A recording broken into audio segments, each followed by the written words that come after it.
Okay, so everyone's talking about financial planning. Of course, the holidays right around the corner. So we thought we should bring in a financial expert. Brandon Haumschilt, thank you so much for joining us, financial planner here. Yeah, thanks for having me. No problem. So let me ask you this. I'm on a budget. I'm just now starting to do my shopping for the holidays. What are some of the things I need to know as I head out and make my way out and start shopping? Yeah, great question. It's easy to get caught up in the sales and the hype of everything. Yeah. And there's been plenty of times where I bought something I neither needed or ultimately didn't want. Right. And so I think it's important to go in with a strategy, at least have somewhat of a budget, that kind of dreaded word of a budget. Right. But it is important. Okay, so let me ask you this, because you can break this down into several things. Things I need, things I want, things I kind of need to wear, things like that. Is that the best way going into this if I'm heading out to shop? Yeah, great question. So, and a lot of this comes down to what is enough, right? We all want to be able to give our kids or our family members enough. Yeah.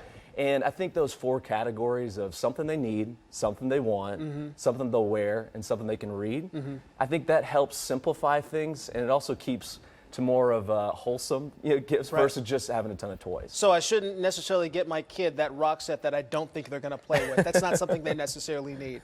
Okay, let me ask you this, okay? If I'm going out shopping, is it best to take cash with me, credit card, checkbook? What's the best option for me to go out to shop right now? Yeah, obviously cash is going to be the easiest to stay within a budget because once it's gone, right? Now, if you're going to use a credit card and not be able to pay it off, I think it's just important to understand how interest rates work, right? So if you're not able to pay on that card, and let's say you're paying 20% in interest for a credit card, 3.5 years later, if nothing was paid on it, your debt's going to double. And so it's important to keep that in mind when you're shopping. That's a really good point, too, because a lot of times, and I've seen people will open up credit cards going into the holiday season, but they don't necessarily look at that fine print and that APR rate, and that's 15 to 24%, and all of a sudden they realize they're paying an arm and a leg more for the gift that they got their kid or for their wife or whoever. Exactly. So, that's a big, big problem there. Yeah, and two, keeping in mind with that in mind, right?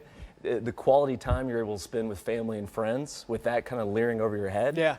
It's a little bit harder to spend that quality time and be present and, available. I'll tell you what, keep the holidays not as stressful. Take his advice. Really good stuff. Brandon, thanks for joining us this morning. Appreciate it. No problem.